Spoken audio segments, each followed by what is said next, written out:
యేసుక్రీస్తు నామములో అందరికీ వందనాలు. వాక్యంలోకి వెళ్దాం. ప్రియమైన దేవుని బిడ్డలారా, అందరూ బైబిల్ తీసినట్లయితే యెషయా గ్రంథం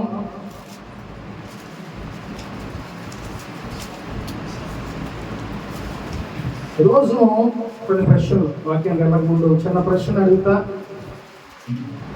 ఉపవాసం మనం మల్లేశ్వర గారు రోజు అందరికి ఫోన్లు చేసి చెప్తున్నాడు.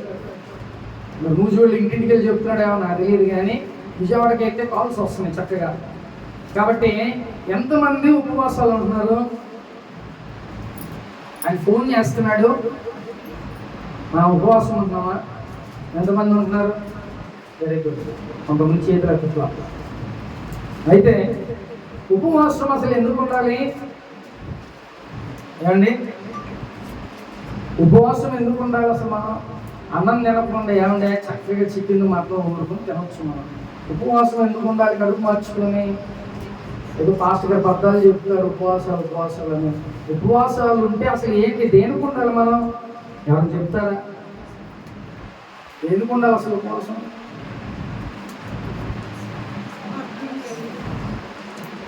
ఒకటి ఇంకో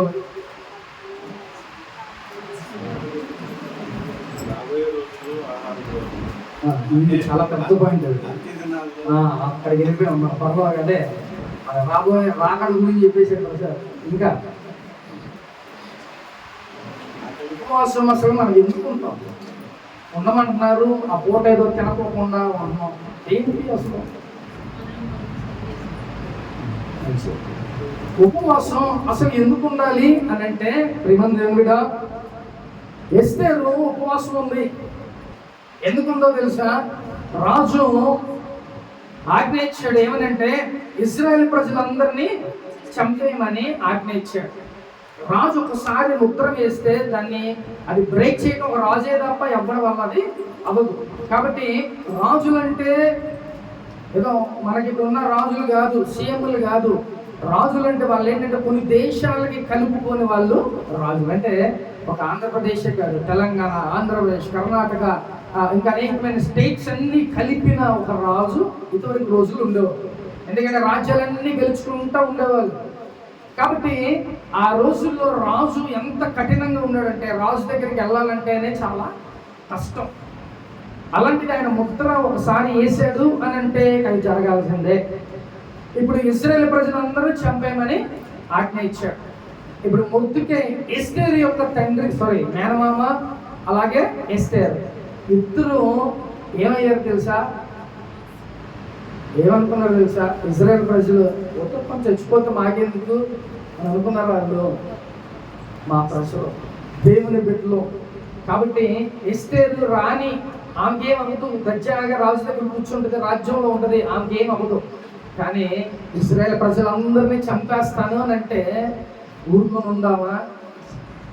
వెంటనే ఏం చేసింది తెలుసా?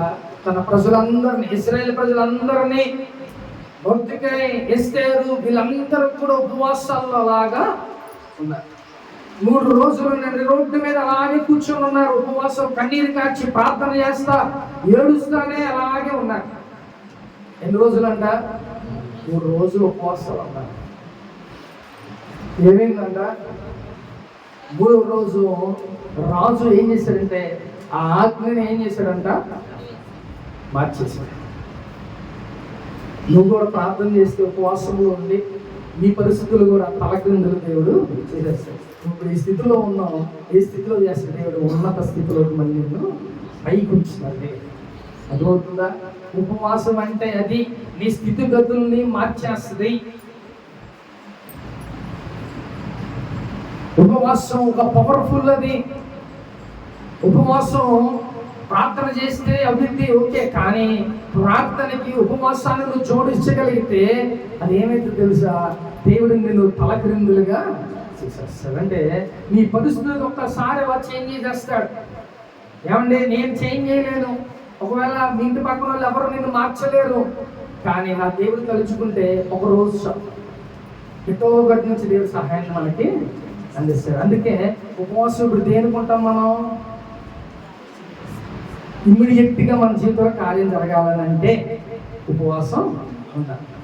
అర్థమైందా? అందరికి అర్థమైందా? ఉపవాసం దేనికుంటాం మనం? క్విక్గా, తొందరగా మన జీవితంలో కార్యం జరగాలి అని అంటే కూర్చోవాలి. అలా ఉంటే చక్కగా దేవుడి కార్యం చేస్తాడు దేవుడు. కాబట్టి ఉపవాసం దేనికి ఉండాలి? మనం త్వరపడి దేవుడు మన జీవితంలో చేయాలి కార్యం, దానికోసం మనం ఉంటున్నాం. అవునా? ఇప్పుడు ఉపవాసం ఉంటున్నారు. ఇప్పుడు ఉపవాసం ఉన్న వ్యక్తులు చేతులు ఎత్తారు. మీరు ఎలా ఉంటున్నారు ఒకళ్ళు చెప్తే నాకు నేను సంతోషిస్తాను. ఎలా ఉంటున్నారు ఉపవాసాలు? ఏమా ఉంటున్నారులే, కానీ ఎలా ఉంటున్నారు అంటున్నాను నేను. ఏం చేస్తున్నారు ఉపవాసం? ఇప్పుడు కొనుక్కుంటున్నారా?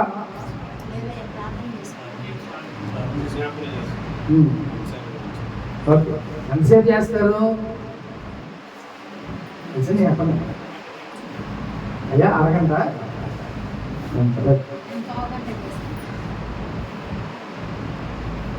చెప్పలేండి. ఉపవాసం ఉన్నట్టు పక్కన ఎత్తేసే చేతులు. ఎన్ని అవర్స్ మీరు దేవుని దగ్గర గడుపుతున్నారు?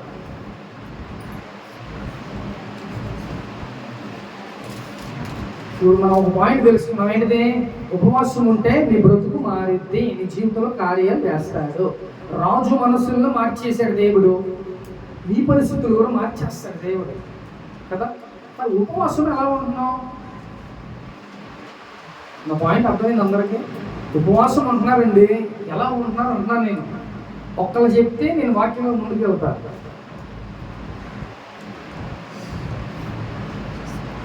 అబ్బో, ఇవన్నీ ఇంటితో మార్చాలనుకుంటా.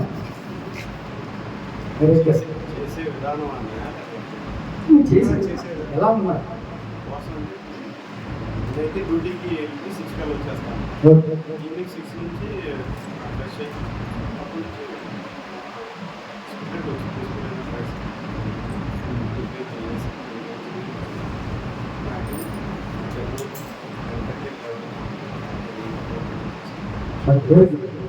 ఇప్పుడు ఉపవాసం మనం ఎలా ఉండాలంటే, ప్రియమైన దేవుని బిడ్డ, చక్కగా నేను ఏం చెప్పానంటే, మన అందరం పనులు చేసుకున్నాం, మనం పెద్ద పెద్ద బిజినెస్ మ్యాగ్నెట్లు కాబట్టి సాయంత్రం 6 నుంచి 6:30 అమ్మా అని చెప్పి నేను చెప్తున్నా. మామూలుగా ఉపవాసం ఎప్పుడు ఉంటామంటే మధ్యాహ్నం 3 నుంచి మనం తెల్లవారు వరకు ఉంటాం. కానీ మనం బిజినెస్ మ్యాగ్నెట్లు కాబట్టి మనం ఏం చేయాలి? 6 to 6 మనం ఉండాలి. ఈ 6 to 6 కూడా మనం ఏం చేయాలంటే చక్కగా తలస్నానం చేసి చక్కగా దేవుని సన్నిధిలో మనం చిన్న ప్రార్థన చేసుకొని నువ్వేం చేయాలంటే బైబిల్ చదవటం మొదలు పెట్టాలి. ఎందుకంటే గంటల ప్రార్థన చేసి అంత మనకు ఉండదు, నాకు తెలుసు. కాబట్టి మీరేం చేయాలంటే బైబిల్ ధ్యానించాలి. ఏదైనా బుక్స్ ఉంటే దేవుని యొక్క బుక్స్ ఏదైనా ఉంటే చదువుకుంటా ఉండి ఏం చేయాలంటే కొంత సమయం గడిపిన తర్వాత కొంచెం రిలాక్స్ అయ్యి రాత్రి 10ంటికి నువ్వు కూర్చోవాలి. 10-10:30కి నువ్వు కూర్చొని తెల్లవారు 1-2 వరకు నువ్వు గడపాలి. దేవుని దగ్గర కన్నీరు కావచ్చు. నీ పరిస్థితి రహస్యంగా ఆ టైంలో ఎవరు కూడా, నీ భార్య కూడా పక్కన ఉండదు, నీ భర్త కూడా పక్కన నువ్వు ఏం చేయవలసి ఏడవాలి. లేవా నా బ్రతుకు మార్చవా? వాళ్ళు వీళ్ళు నన్ను అనేకమైన మాట్లాడుతున్నారయ్యా. ఎవరితో చెప్పుకుంటాం ఈ మాటలు?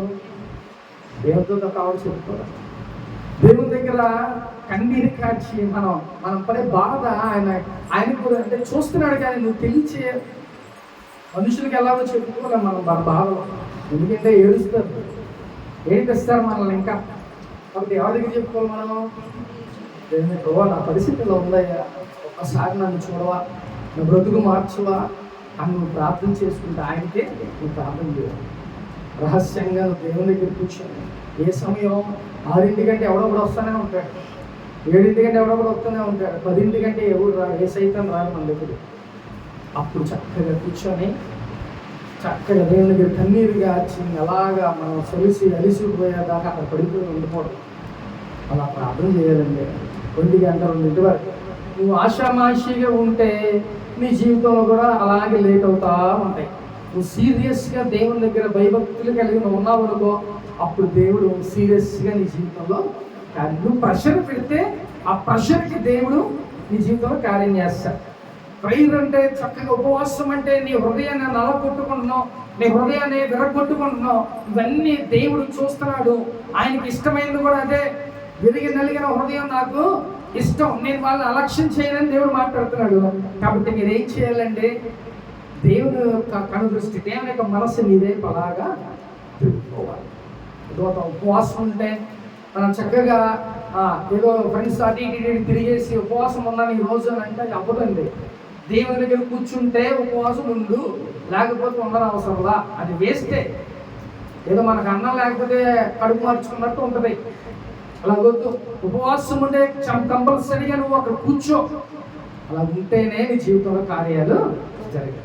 ఇప్పుడు దేవుడు మన జీవితంలో ఉపవాసం ఉంటే నేను కార్యం చేస్తాను దేవుడు మాట్లాడుతున్నాడు. మీకు క్లియర్గా అర్థమవుతుందని నేను అనుకుంటున్నాను. ఉపవాసం ఉండి ఇలాగా ఉంటే నీ జీవితంలో త్వరగా దేవుడు కార్యం చేస్తాడు. అవునా?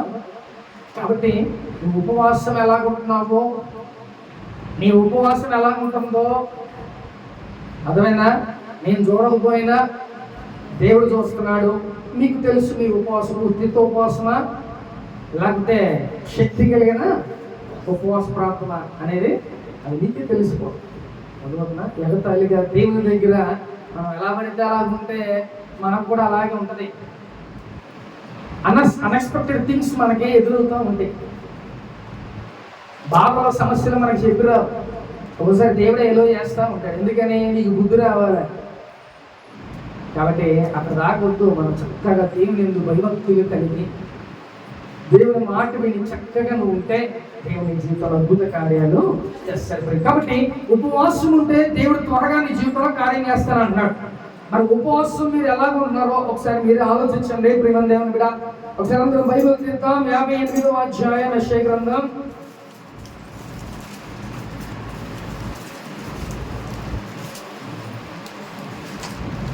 58వ అధ్యాయం 3వ వచనం చదువుకుందాం. మేము ఉపవాసం ఉండగా నువ్వెందుకు చూడవు? మేము మా ప్రాణములను ఆయాసపరుచుకొనగా నీవెందుకు లక్ష్య పెట్టవు అని అందురు. మీ ఉపవాసమున నీ ఉపవాస దినమున మీరు మీ వ్యాపారము చేయుదురు, మీ పనివారి చేత కఠిన పని చేయుదురు చేయించుదురు. ఇక్కడ ఈ యొక్క 3వ వచనంలో ఏముందంటే, అయ్యా మేము ఉపవాసాలు ఉంటున్నాం, ఎందుకు నువ్వు చూడకపోతే వేస్ట్ కదా అని దావీదు రాజు మాట్లాడుతున్నాడు.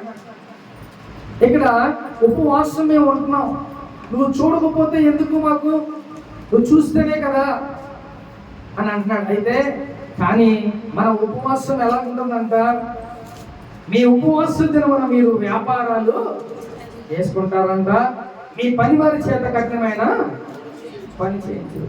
మనకి పని వాళ్ళు ఉండరులే కానీ మనమే పని చేసుకుంటా ఉంటాం, వ్యాపారాలు చేసుకుంటాం. ఇమీడియట్గా పిలిచి, అరే బాబు నైట్ చేస్తే మనకు 1000 రూపాయలు వస్తుందా అంటే ఉపవాసం లేదు, మనకు 1000 రూపాయలు కాదు. అంటే మన పరిస్థితులు అలా ఉంటాయి. కానీ అదే దేవుడు చూస్తాడు. ప్రియమైన దేవుని బిడ్డ, నువ్వు ఒకసారి దాన్ని నువ్వు అవాయిడ్ చేయి. డబ్బులు వస్తూ ఉంటే పోతూ ఉంటాయి, అంతే అవునా కదా? డబ్బులు వస్తూ ఉంటే పోతూ ఉంటాయి. స్టాండర్డ్ ఉంటాయి మన దగ్గర ఉండవు.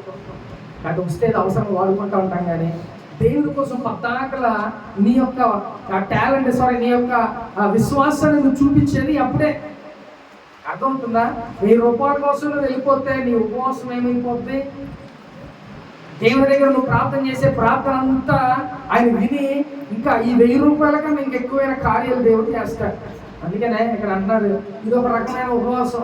ఎలాంటి ఉపవాసం అంటే, ఇది వ్యాపారాలు చేసుకుంటారంట, వాళ్ళ పనులు వాళ్ళు చేసుకుంటారంట. అంటే ఉపవాసాల్లో ఉండి, యూదులైతే ఉపవాసాలు, అలాగే ఆదివారాలు అయితే వాళ్ళు ఎలా ఉంటారో తెలుసా? పని వాళ్ళ బాబు మీరు రావద్దు, ఈరోజు ఇంట్లో వంట కూడా ఉండదు, వాళ్ళు కూడా ఎక్కడికి పనులు ఉండవు, అందరు ఇళ్లలోనే ఉంటారు. ఏది? ఆదివారం. ఎందుకంటే దేవుని సన్నిధికి రావడానికి ఉపవాసం ఉన్నప్పుడు కూడా అదే పరిస్థితి. మనం ఏం చేస్తున్నాం? మనం అట్లా ఉన్నామా? ఏమండి, మనం అలా ఉండలేకపోతాం. అర్థమైందా? కాబట్టి ఇక్కడ ఉపవాసం ఉన్నప్పుడు ఇది ఒక రకమైన ఉపవాసం. నోట్ చేసుకోండి. ఏం చేస్తారంట కొంతమంది? ఉపవాసం ఉండే వాళ్ళు వ్యాపారాలు చేసుకుంటారంట, ఉపవాసం ఉండే వాళ్ళు ఏం చేస్తారంట? పనులు, ఎవరి పనులు చేసుకుంటారు. అంటే ఇది ఒక రకమైన ఉపవాసం అంటే కొంతమంది, మీరందరూ మంచోళ్ళే కానీ కొంతమంది ఇలా చేస్తారంట. ఇదో రకమైన ఉపవాసం. 2వ చూద్దాం ఒకసారి, 4వ వచనం చదువుకున్నాం. మీరు కలహపడుచు వివాదము చేయించు అన్యాయముగా గుద్దులాడుచు ఉపవాసముందురు విడవనట్లుగా మీరు ఇప్పుడు ఉపవాసము ఉండరు. ఇది 2వ రకం టైప్. మనం అంటే ఆ టైప్ ఉంటామో లేదో ఒకసారి చూసుకోండి. అంటే అందరూ ఉపవాసాలు ఉంటాం కదా, చేతులు ఎత్తారు అందరూ, ఏ రకమో చూసుకోండి. ఇప్పుడు నేను చెప్పేట్లే ఏ రకమో మీరు చూసుకోండి. ఇప్పుడు ఈ 2వ రకం ఏంటంట, ఏమండి, ఉపవాసం ఉన్నప్పుడే ఇంటి పక్కన వాళ్ళు ఎవరో ఒకరు అంటారు, ఏమంటారు, రే దా చూసుకుందాం. ఉపవాసం ఉండి అంటే కలహాలు ఆడుకుంటారంట, గుద్దులు ఆడుకుంటారంట, తిట్టుకుంటారంట, అనరాని మాట్లాడుకుంటా ఉంటారంట, ఇలాంటివన్నీ చేస్తూ ఉంటారంట. దేవుని దగ్గరికి నీ స్వరం కూడా వెళ్ళే సీన్ లేకోకుండా అట్లా నువ్వు ఉంటావు. నువ్వు ప్రార్థన చేస్తే, మూలుగులు విడిస్తే దేవుని యొక్క సింహాసనం కదిలిపోవాలి. నువ్వు ప్రార్థన చేస్తే నువ్వు ఏదైతే అనుకుంటున్నావో, నువ్వు ఏదైతే అవసరమో అది దేవుని దగ్గరికి తీసుకురావాలని అంటే దగ్గరగా దేవుని దగ్గరికి నీ యొక్క స్వరం వినపడేలాగా నువ్వు ప్రార్థన చేసుకోవాలి. అర్థమవుతుందా? ఇది 2వ రకం అంట. ఇందాక ఏంటంట, ఎవడు పనులాడు చేసుకుంటాడు, ఎవడు వ్యాపారాలు అది చేసుకుంటాడు. ఇది 1వ రకం. రాసుకోండి ఒకసారి, గుర్తుండదు మనకి. 1వ రకం ఎలాంటి వాళ్ళు అంట, వ్యాపారాలు చేసుకుంటారంట, అలాగే ఎవరి పనులు వాళ్ళు. ఇదో రకమైన అంటే ఉపవాసం ఉండి చేస్తారు. 2వది ఉపవాసం ఎలాంటిదంట, గొడవలు ఆడుకుంటారంట. ఉపవాసం ఉన్నప్పుడే వస్తాయి సాతాను గారు, దా బయటికి రా అని చెప్పి అంటాడు. లేనిపోని అన్నీ ఆ రోజే వస్తాయి. కాబట్టి ఉపవాసం ఉన్నప్పుడు ఏం చేస్తారంట, గొడవలు ఆడుకుంటారంట, కొట్టుకుంటారంట. అయితే వాళ్ళ స్వరాలు కనీసం దేవుని దగ్గరికి వెళ్ళేలా కూడా ఉండవంట. ఇది 2వ టైప్ మనుషులు. అర్థమవుతుందా? ఇది 2వ రకం. 3వదిగా చూద్దాం ఒకసారి, 5వ వచనం చదువుతాం. ఉపవాసము మనుషుడు తన ప్రాణమును బాధపరచుకోవాల్సిన దినము అట్టిదేనా? ఒకడు జమ్ముగా తల ఉంచుకొని గోనుపట్ట కట్టుకుని బూడిదపరుచుకుని కూర్చుంటే ఉపవాసమా? అట్టి ఉపవాసం యెహోవాకు ప్రీతికరమని మీరు అనుకుందురా? ఇక్కడ ఇది 3వ రకమైన ఉపవాసం చేసేవాళ్ళు అంట. వీళ్ళు ఎలాగుంటారంటే, ఓరకనే గబగబా తలస్నానం చేసేసి చక్కగా బైబిల్ పట్టుకొని చక్కగా కూర్చుందాం అని అనుకుంటారు. టయానికి సైతాన్ని వస్తారు. ఎవరండి, ఎవరో మన ఫ్రెండ్లు వస్తూ ఉంటారు కదా, ఏంటి అనేసరికి నువ్వు కూర్చున్నవాడి దాన్ని క్లోజ్ చేసి మళ్ళీ వెళ్ళిపోతాం. మళ్ళీ ఇప్పుడు అది వచ్చాయి. అర్థమైందా? ఇలాంటి జాబితాలు కొంతమంది ఉంటారు. ఉపవాసం ఉంటాడు, చక్కగా ఆ పనులు ఈ పనులు పెట్టుకుంటారు అదే టైంలో. అర్థమవుతుందా? అంటే ఈ రకమైన ఉపవాసం ఏంటంటే, అది ఎలాగంటే పైకి చూపించే భక్తి. ఎవరనే ఈరోజు ఉపవాసం అయ్యా, ఇదే తప్ప ఉపవాసం అంటే వేషధారణమైన ఉపవాసం ఉంటున్నారు. అర్థమైంది? ఇప్పుడు ఎన్ని రకాలు మనం చూసాము ఏమండి? 3 రకాలైన ఉపవాసాలు వ్యక్తులు చేసే నేను చెప్పా. ఇప్పుడు ఏ రకం ఒకసారి, 1వ రకం ఎందుకంట, ఉపవాసాలు ఉంటారంట కానీ ఏం చేస్తారంట, ఎవడు వ్యాపారాలు చేసుకుంటాడు, ఎవడు పనులు చేసుకుంటాడంట. 2వది ఏంటంట, గొడవలు ఆడుకుంటారంట, తన్నుకుంటారంట. దేవుని యొక్క ఆయన సన్నిధికి కూడా మన స్వరం చేరేలాగా కూడా మనం ఉండదంట. 3వ రకం ఏంటంట, వేషధారణ. ఊరకనే అంటే ఇక్కడ గోను పట్ట కట్టుకొని అంటే మనం ఏం చేస్తాం, తలస్నానం చేసేసి గబగబా బట్టలను రెడీ చేసేసుకొని కూర్చుంటాం. కానీ ఆ టయానికి ఎవడో ఒకడు మనం వచ్చి, పాపం వాడిని కూడా అంటారు లేదు కానీ సాతాను గడ్డ పంపిస్తూ ఉంటాడు మనం.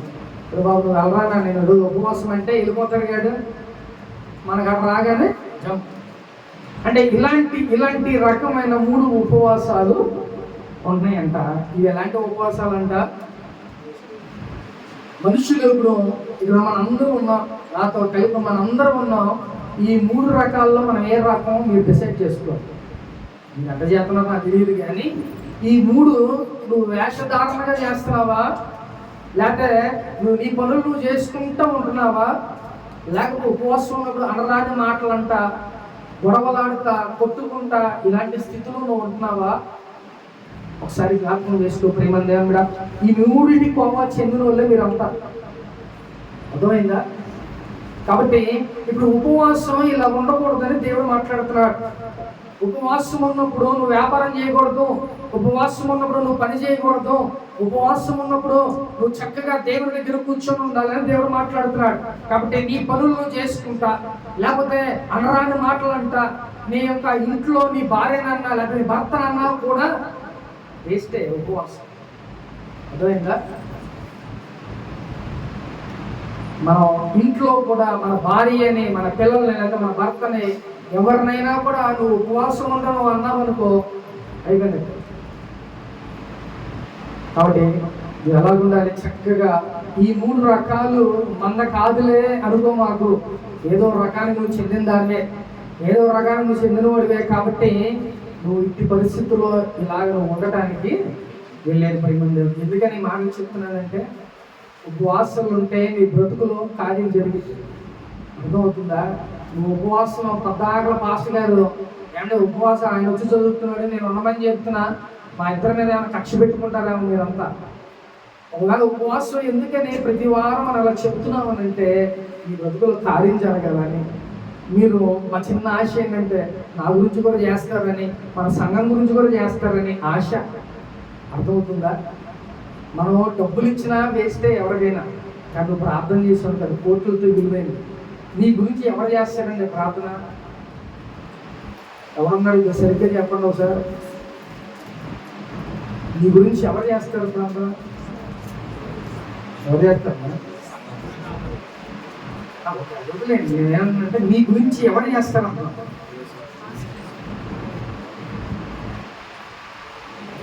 నేను చేస్తాను, నేను నన్నులేండి. నీ గురించి ఎవరు చేస్తారు? మీరే చేసుకోవాలి.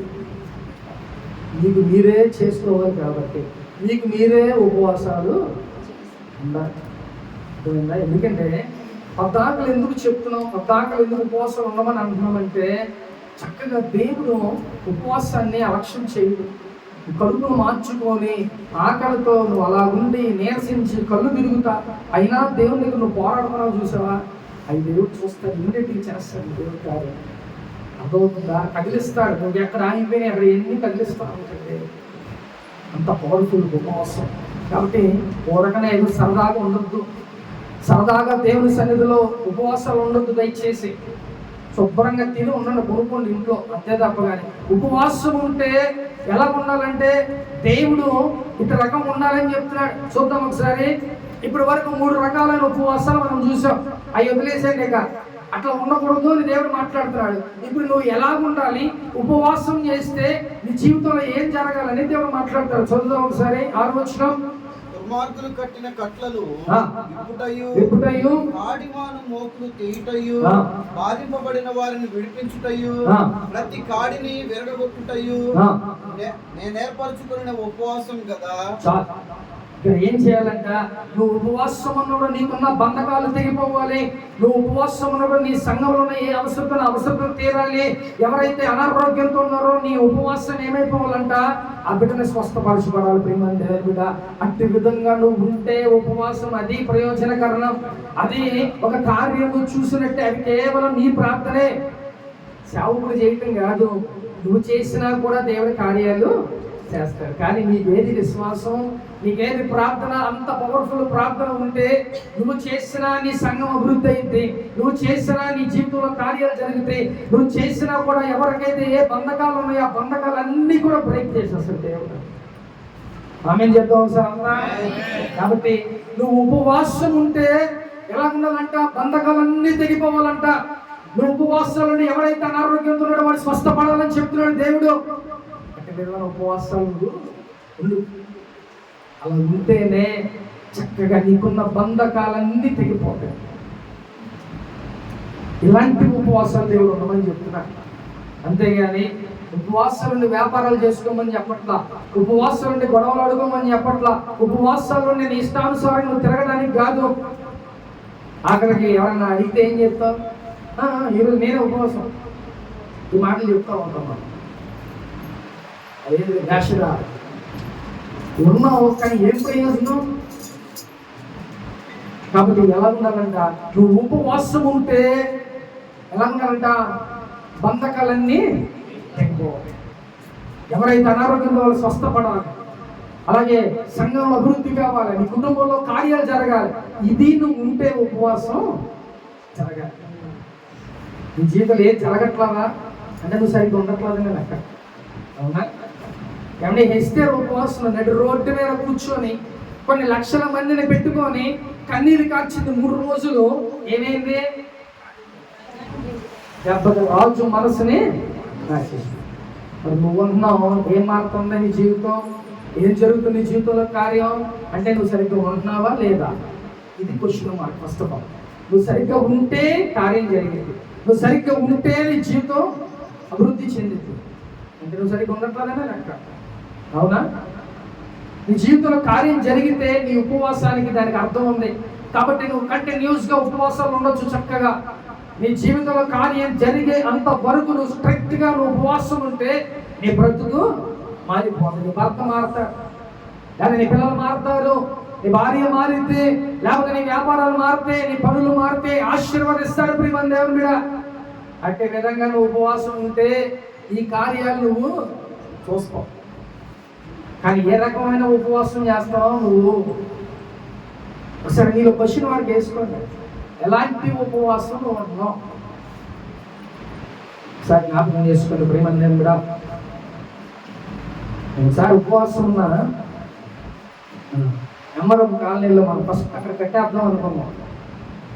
మనం ఒకటి తెలిస్తే అది ఇప్పుడు తెలుస్తుంది కదా.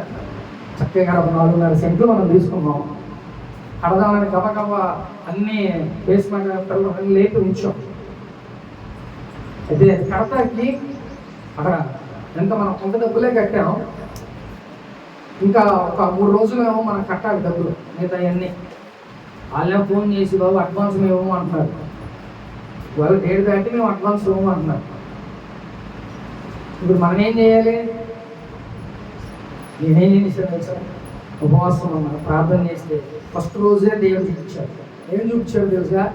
ఒక వ్యక్తి వచ్చి మా నాన్నగారి దగ్గరికి వచ్చి, ఏమండి ఏంటి తీసుకున్నారా చర్చికి స్థలం ఏంటి అంటే, లేదా దొరకలేదు డబ్బులు అంటే, సరే నేను చూస్తాను, ముందు వెళ్ళి మనం రాపిచ్చేసుకుందాం పదా అని దేవుడు చూపించాడు. ఈ దర్శనం దేవుడు చూపించాడు. ఏ రోజైతే మనం వెళ్ళాలో ఆ ముందు రోజే ఏ దర్శనం అయితే వచ్చిందో, ఏ వ్యక్తి అయితే దర్శనంలో కనబడ్డాడో ఆ వ్యక్తి వచ్చి సేమ్ యాజ్ ఇట్ ఈజ్ ఏదైతే దేవుడు దర్శించాడు అదే సేమ్ యాజ్ ఇట్ ఈజ్ జరిగింది. కాబట్టి ఇప్పుడు ఉపవాసం ఉండటం వల్ల ఏమైంది? కార్యం జరిగిందా? కాబట్టి నీ ఉపవాసం కూడా అలా ఉండాలి. అర్థమవుతుందా? నువ్వు ఉపవాసం సరిగ్గా లేకపోతేనే ఇంకా నీ బ్రతుకు మారట్లా అని అర్థం. ఉపవాసం లేకపోతేనే సరిగ్గా ఎలాగంట నీ జీవితంలో ఇంకా అభివృద్ధి లేదని అర్థం. ఒకసారి జ్ఞాపకం చేసుకో ప్రేమ దేవుని బిడ్డ, నీ జీవితంలో కార్యం జరుగుతుందంటే నువ్వు సరిగ్గా నిలబడుతున్నావు అనే లెక్క. అర్థమవుతుందా? కాబట్టి మీరేం చేయాలంటే, ఇక్కడ బాగానే తలుపుతున్నారు, బాగానే ఉంటున్నారు, బయటికి వెళ్ళిన తర్వాత ఇట్లా అంటున్నారు, మెడగ విరిగిపోతుంది, జాగ్రత్త. ఉరుకునే అంటే మెడకై విరిగిపోతుంది అన్నమాట.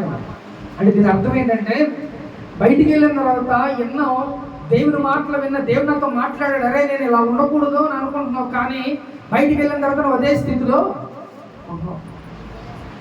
అలా కాకుండా దేవుని మాట విని దేవునికి లోబడితే చక్కగా నువ్వు ఆశీర్వదించాలి. దేవుని కూడా మీరు ఆశీర్వదించబడ్డారు అనుకో, పద్దాకలు నువ్వు ఉపవాసాలు ఎందుకు ఉండమంటున్నా, పద్దాకలు నేను ఎందుకు ప్రార్థన చేయమని చెప్తున్నా, మీరు ఆశీర్వదించబడ్డారు అనుకో, మ్యాట్లు వచ్చినట్టుగా వస్తా ఉంటాయి ఇంకొక.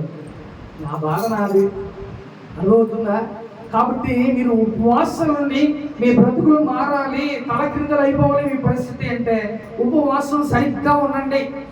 సరిగ్గా నీ జీవితంలో ఉపవాసం ఉండగలిగితే అద్భుతాలు నువ్వు చూస్తావు. ఇది షూర్, ఇది కంపల్సరీ.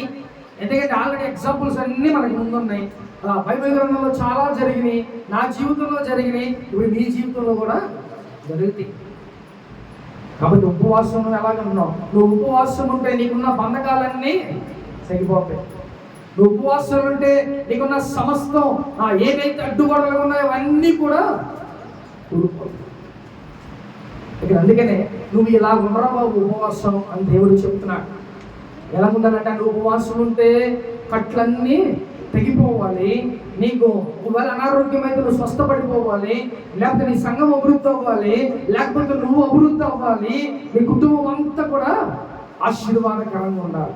ఇలా ఉండమని దేవుడు చెప్తున్నాడు. నువ్వు ఉంటే ఏదో ఒకటి జరగాలి, ఊరకనే ఉంటే అవదు. నువ్వు ఉంటే ఉపవాసం ఏదో ఒకటి జరగాలని ఉపవాసం ఉండాలి, దేవుడు ఉండమని చెప్తున్నాడు. కానీ నువ్వు ఎలా ఉంటున్నావు ఉపవాసం? సరే జ్ఞాపకం చేసుకో ప్రేమ దేవుడు. చదువుదాం ఒకసారి 7వ వచనం 8వ వచనం కూడా.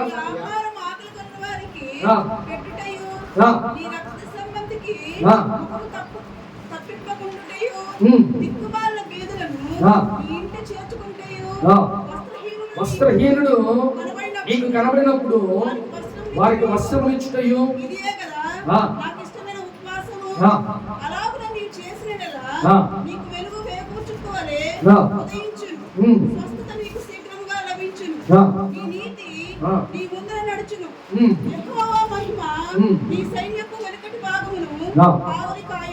చాలు. హల్లెలూయా. నువ్వు ఉపవాసం ఉన్నప్పుడు ఏం చేయాలంట? నీ బంధువులకి, నీ యొక్క బ్లడ్ రిలేషన్కి నువ్వు ఎలా ఉన్నా ముఖం చాటేయవు. అంటే ఒకవేళ సమాధానం లేదు, ఏం చేయాలంట? సమాధానం అదవుతుందా? క్రైస్తవులంటే సమాధానం కలిగి ఉండాలి. అందరిలాగుంటే మన క్రైస్తవులని చెప్పుతూ వద్దు దయచేసి. నువ్వు స్పెషల్గా ఉండాలి. నువ్వు క్రైస్తవుడివే, క్రైస్తవురాలుగా అన్నప్పుడు నీకంటూ ఒక స్పెషల్గా నువ్వు ఉండాలి. అర్థమవుతుంది? అందరితో సమాధానం కలిగి ఉండాలి. అర్థమైందా? ప్రేమ కలిగి ఉండాలి. నువ్వు ఉపవాసం ఉన్నప్పుడు ఏం చేయాలంటే పేదల్ని ఆదరించాలి. ఉపవాసం ఉన్నప్పుడు నువ్వు భోజనం చేస్తావా? చెప్పలేదండి. ఉపవాసం ఉన్నప్పుడు భోజనం చేస్తావా? చేయరు కదా. ఈ భోజనం ఏం చేయాలి? ఆ పూట భోజనం మీరు పేదలకు మీరు ఇవ్వాలి. అర్థమవుతుందా? దేవుడు ఈ రకంగా ఉండమంటున్నాడు. అసలు ఉండాలంటే ఎంత కఠినంగా ఉండాలి ఉపవాసం. నువ్వు తినని ఆహారం నువ్వు వండి ఆ రోజు నువ్వు ఎంత తింటావో అంత నువ్వు తీసి ఏం చేయాలంట? పేదలకి, లేదా ఎవరైనా మన ఊరిలో కొంచెం పేద ఉన్నారు వాళ్ళకి నువ్వు నీ ఆహారాన్ని పంచు. ఎంత బాగుంటుందో, సూపర్గా ఉంటుంది. ఆ ఫీల్ మనలో ఉన్న ఆ ఫీల్ ఎంత బాగుంటుందో. అలాగే దేవుడు మెచ్చే ఉపవాసం కూడా ఇలాంటివి. మొట్టమొదటిగా నువ్వు మొహం చాటేయద్దు. మొహం చాటేయద్దు. అలాగే నీ రక్త సంబంధులకి నువ్వు ఎలాగా ప్రేమగా సమాధానం కలిగి ఉండాలి. చక్కగా పేదలకి నీ ఆహారాన్ని నువ్వు ఇవ్వాలి. ఇలా ఉండమని చెప్తాను. ఇలా ఉంటే నువ్వేమవుతావంట? ఒక వేకువ చుక్కలాగా నువ్వు ఒక స్టార్గా దేవుడు నిన్ను పోలుస్తున్నాడు. స్టార్ని మనం ముట్టుకోగలమా? స్టార్ వెలిగిందనుకో, ఒకవేళ చందనం రాకపోయినా స్టార్ వెలుగుతో మనం ఇక్కడ బతికేయచ్చు. అవునా? కాబట్టి నిన్ను అలా చేస్తాడు. నిన్ను టచ్ చేసే వాళ్ళు ఎవరు ఉండరు. ఇలా ఉన్నామనుకో, రేపు నిన్ను టచ్ చేయాలి, నీ దగ్గరికి రావాలన్నా కొంత టైం పడుతుంది. అర్థమవుతుందా? అంత స్థితిలోకి దేవుడు నిన్ను తీసుకెళ్ళి వేకువ చుక్కలాగా నిన్ను ఉదయింపజేస్తాడండి. దాని అర్థం ఏంటో తెలుసా? స్టార్ లాగా నిన్ను ఎవరు టచ్ చేయరు. స్టార్ను మనం టచ్ చేయలేం. నువ్వు విమానంలో వెళ్ళినా కూడా స్టార్ని టచ్ చేయలేం. అర్థమవుతుందా? అంత హైట్స్కి దేవుడు నిన్ను తీసుకెళ్తాడు. కాబట్టి ఉపవాసంలో ఉన్న శక్తి దేవుడు నిన్ను గొప్ప స్థితిలోకి నిన్ను వెలుగునేస్తావు. అనేక మందికి నువ్వు వెలుగునేస్తావు. నిన్ను టచ్ చేయడానికి కూడా సరిపోదు ప్రేమ దేవుడు ఎవరికి. అట్టి విధంగా ఉపవాసములో ఉంటే అలా దేవుడు నిన్ను చేంజ్ చేసేస్తాడు ప్రేమ దేవుడు. హల్లెలూయా. కాబట్టి ఈరోజు దేవుడు నువ్వు ఇలా ఉపవాసాలు ఉండాలని దేవుడు మాట్లాడుతున్నాడు. ప్రేమ దేవుడు, నువ్వు ఎలాగ ఉంటున్నావు? ఎలాగా నువ్వు ఉన్న ఉపవాసం ఈరోజు దేవుడితో మాట్లాడుతున్నాడు. నువ్వు సరైన ఉపవాసంలో ఉంటే ఏమైందంట, బంధకాలన్నీ తెగిపోతాయి. నువ్వు ఒకవేళ అనారోగ్యంతో ఉంటే దేవుడిని స్వస్థపరుస్తాడు. ఒకవేళ నీకున్న నీ కుటుంబంలో ఉన్న అవసరతలు కానీ ఏమైనా సరే దేవుడిని ఆశీర్వదించడానికి ఉంటుంది. కాబట్టి అట్టి విధమైన ఉపవాసాలు మీరు ఉండండి. అంత కఠినంగా ఉంటేనే నీ జీవితంలో కార్యాలు నువ్వు చూస్తావు. కానీ ఇప్పుడు 3 రకాలమైన మనుషులు ఉన్నారంట, 3 రకాలైన ఉపవాసాలు ఉన్నాయంట. ఏంటయ్యా ఉపవాసాలు అంటే ఏంటిదంట? మొట్టమొదటిగా ఎవరు వ్యాపారాలు వాళ్ళు చేసుకుంటున్నారు, ఎవరు పనులు వాళ్ళు చేసుకుంటున్నారు. చేసుకోవటం తప్పు కాదు, ఉపవాసంలో ఉండి చేస్తున్నారంట. అర్థమవుతుందా? ఉపవాసంలో ఉండే వాళ్ళు ఏం చేస్తున్నారంట? వాళ్ళు వ్యాపారాలు చేసుకుంటున్నారు. రెండవది ఏంటంట, ఉపవాసాలు గొడవలు ఆడుకుంటారు. ఏమండి, ఇది రెండవ రకం. మూడవ రకం ఏంటంట, వేషధారులాగా. అంటే ఎలాగుంటుందంటే ఉపవాసం ఉండరు, వాడికి తెలుసు. కానీ ఎవరిని అడిగినా, లేదా సేవకుడు అడిగినా, ఏంటి ఉపవాసం ఉన్నానండి, ఉపవాసం ఉన్నా నేను. ఎంత వేషగా! ఎవరికి కావాలి నీ ఉపవాసాలు? నాకు కావాలా? నీ ఉపవాసం నీ జీవితాన్ని మార్చి, నీ ఉపవాసం దేవుడు చూడాలి. నువ్వు చేసేది నీకు తెలియాలి, ఆయనకి తెలియాలి, ఎవరికి తెలియాల్సిన అవసరం లేదు. కాబట్టి నీ ఉపవాసం నీ బ్రతుకుని మార్చేస్తుంది. ప్రేమ దేవుని బిడ్డ, నీ ఉపవాసం నీ కుటుంబాన్ని ఆశీర్వాదకరంగా మారుస్తుంది. నీ పిల్లలు ఉన్నతమైన భవిష్యత్తుకు దేవుడు దారి తీస్తుంది. కాబట్టి అట్టి ఉపవాసాలు నువ్వు చేయాలి. అలా ఉంటేనే చక్కగా ఉపవాసం అంటారు. లేకపోతే ఏమంటారు? దాన్ని వేషధారణ అంటారు. లేకపోతే ఎవరికాడ వ్యాపారాలు చేసుకుని పనులు చేసుకున్నట్టే ఉంటుంది, లేకపోతే ఉపవాసాలు గొడవలు ఆడుకున్నట్టే ఉంటుంది. కాబట్టి ఈరోజు మీరు చెప్పే ఉపవాసాలు ఎలాంటి ఏమో ఒకసారి జ్ఞాపకం చేసుకోండి. మీ మనసుని అడగండి ఒకసారి. ప్రేమ దేవుని కూడా ఎలా ఉంటున్నావు ఒకసారి జ్ఞాపకం చేసుకో. కాబట్టి నీ బ్రతుకు మారాలంటే నువ్వు కఠినంగా ఉపవాసం ఉండడం నేర్చుకో. అంతేగాని ఊరకనే ఉండొద్దు, లేకపోతే ఉండకపోయినా పర్లేదు, ఎవరికి నష్టం లేదు. అదవుతుందా? ఎవరికి నష్టం లేదు. ఉపవాసం ఉంటే నీ బ్రతికే మారు.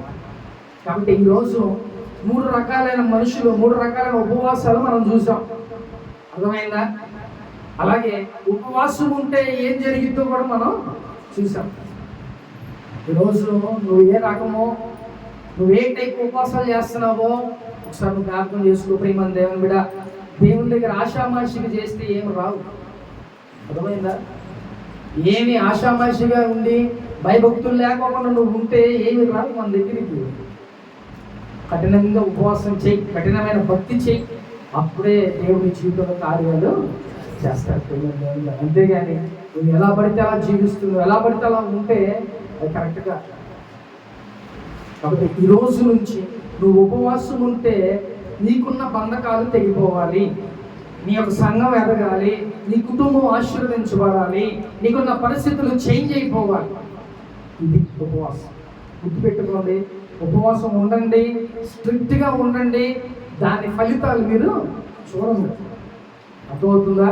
కాబట్టి ఉపవాసం ఎలా ఉండాలో, ఉంటే ఎన్ని కార్యాలు జరుగుతాయో, ఎలా జరుగుతాయో కూడా దేవుడు ఈరోజు మాట్లాడాడు. కాబట్టి ప్రేమ దేవుని బిడ్డ, నీకు ఏమైనా బాధల్లో ఉన్నావేమో, లేకపోతే జరగని కార్యాలు ఇంకా అలా ఆగిపోయి ఉన్నాయేమో, లేకపోతే అనారోగ్యంతో ఉన్నావేమో, లేకపోతే నిందలు అవమానాలతో కొట్టుమిట్లాడుతున్నావేమో, ఇవన్నీ నీ ఉపవాసములో నీ దేవుని దగ్గర కన్నీరు కార్చు ఉపవాసం ఉండు. దేవుడి వాటి నుంచి నీకు విడుదలనిస్తాడు. హల్లెలూయా. అంటారా మరి ఉపవాసం అంటే రకంగా వేషధారుల్లో ఉన్న మాటలు దయచేసి చక్కగా స్ట్రిక్ట్గా ఉండు. నీ జీవితాన్ని ఒక అభివృద్ధిగా చేసుకో. ప్రేమ దేవుడా. హల్లెలూయా. ఆత్మ చెబుతున్న మాట చెవుగాడు వినను గాక. ఆమేన్. అందరూ మోకరించండి, ప్రార్థన చేసుకుందాం.